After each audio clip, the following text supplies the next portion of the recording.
Hi, I'm Erica. And I'm Lynn, and today we're going to talk about this wonderful new quilt called Criss Cross. I love the sample behind us. It's gorgeous floral fabric. It's by Dear Stella. Yes, and these wonderful 18-inch blocks that create this just amazing pattern of crosses. And we're using the 9-inch cube and the companion set to create this. Yes, we are. 2 dies from the companion set, and I'm really excited to share it with you. Right, and 2 dies from the cube. So I've got them right here. The signature block we're not going to talk about today, but that's one of the dies from the companion set. And then we've got the half square, the chisel, and then the parallelogram. Great. So should we just jump right in? Let's jump in and cut some. And I think you've got some tips on how to best cut some of the pieces. So I do. I'm going to, so you can start sewing. I'm going to cut the half squares and the chisel first, because we've got the Go Big cutter here, so we can cut them at the same time. I want you to do my parallelograms. Oh, you do first. Okay, well, we'll start there. Because actually, this is kind of an interesting process, because we're sewing our parallelogram to our chisel, and normally we just think about doing the half square triangles. Right, right. So I love that about the cubes, that they're completely interchangeable the way that they're designed. I know. So lots of, definitely you need to have an open mind when you're looking at these. That's right. And what you can do with them. Okay, so with the chisel, this is the tip that I use the parallelogram, thank you. With the parallelogram, this is where you get the most fabric savings. So instead of using a width of strip piece of fabric, I suggest you use a length of strip. Okay. So this is cut on the lengthwise grain, so your salvage edge would be down here. Okay. And then what we're gonna do is, because these parallelograms in the block, they are directional. Okay. So what I've done is I've got you could either go right sides together or wrong sides together. So you're cutting them at the same time. Oh, okay. So you're going to have sets. You're going to have twins. Correct, correct. Okay. And you could do 6 layers if you want to, but I'm just starting with 2 just so I can show you how to do this. The opposites. And then again, with your dies, you're going to line your fabric up with that edge of the die. Okay, so lengthwise grain, lengthwise blade. Correct. Okay, so and then we just cover this with our mat, and I'm going to just flip this around so that it's going through the cutter this way with the tail. Right, and your Go Big or your Go cutters, they don't care if there's a tail hanging out behind, right? Correct, correct. Or really the Go Baby either. Right, any of them, they're gonna work just great. Okay, so. Yeah, I love that these are 18-inch blocks and you could actually be doing it with a Go Baby. I know, it's amazing. Okay, so then there's our first pair. And then what we're going to do, because we've got that same angle there, we're just going to shift your fabric over. And you just want to make sure this angle is right over that blade. Right. And then you send it through again. And that way, I'm just going to go ahead and do this. You could cut this extra piece off if you wanted to. Yeah, but I'll just stick it in there. And there we go. That is amazing. You've got hardly any fabric waste with that, Lynn. Exactly. So, and then again, if you had your 6 layers and you just keep shifting it along. You'd have those done in no time. Right. And they're already set with their pairs. So very little waste there in between. Okay, so is that enough parallelograms? That will get me started. Let's do a chisel. Chisel next. Okay, so the chisels as well are directional with these side pieces.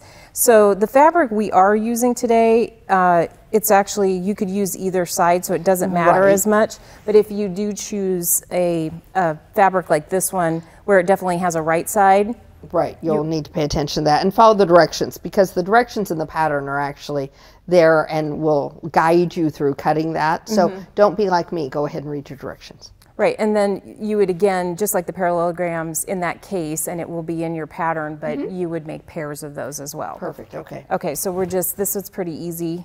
We'll put that here. And then our half squares, this we can actually fan fold. Right, because those aren't going to be directional. So this we've just fan folded 4 layers of fabric. It's on the lengthwise grain. We're just going to set that on top, find our mat. And we've got the Go Big here, so we can do both of these dies at the same time. So we do a race. Okay. Great. And you need the chisel. I do. Okay, so I'm going to give you one of those. And I'm really glad that we've got one laid out. This would be a great block for using one of those, using a little design board, making a sample up ahead of time. Because when you're laying this out, you want to be sure that you've got your pieces laid out correctly.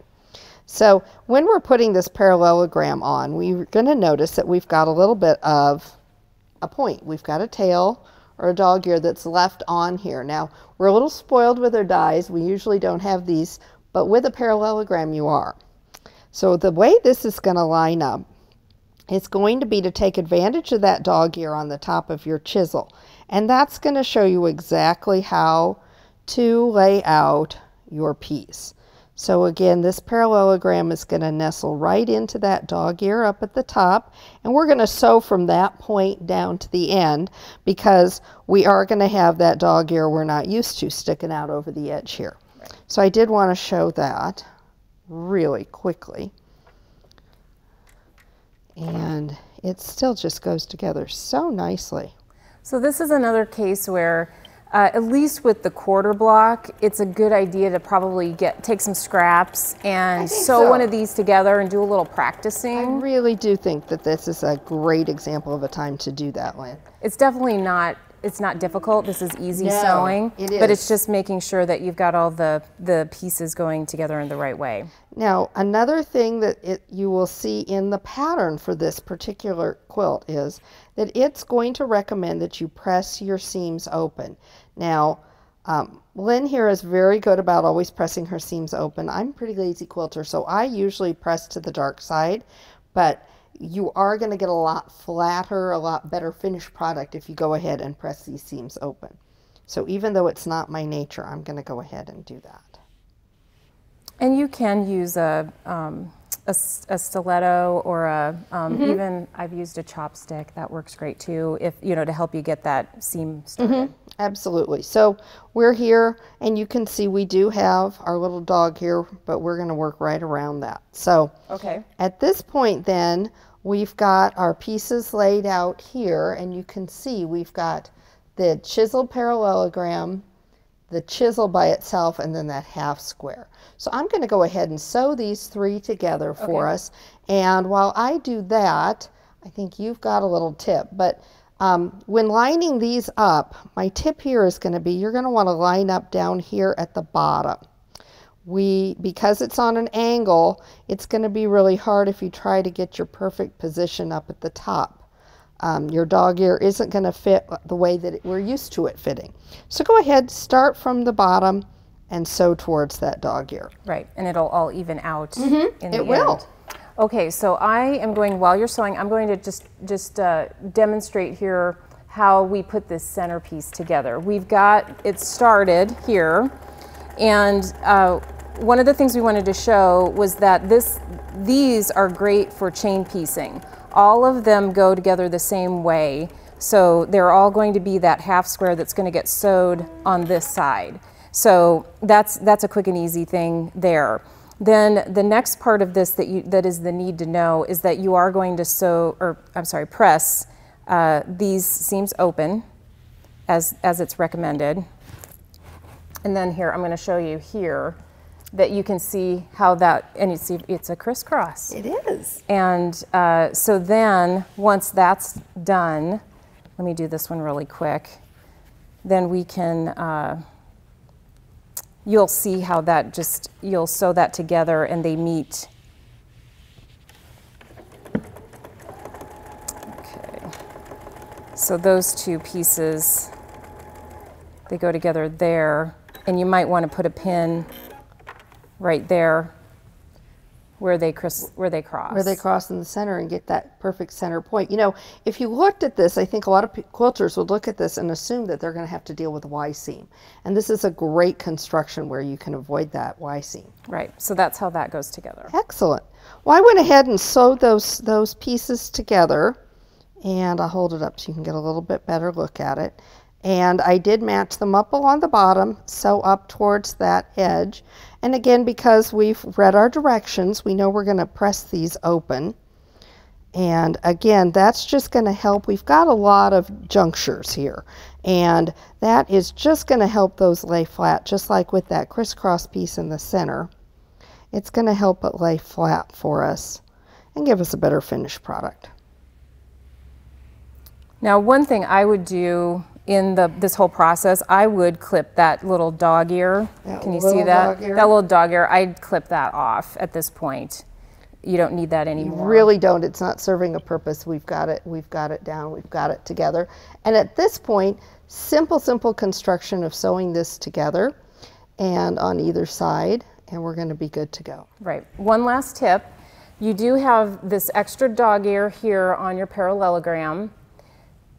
So what you want to do when you sew these pieces together, you want to match up this edge with that dog ear again. So again, we're going to take advantage of that dog ear whenever we can.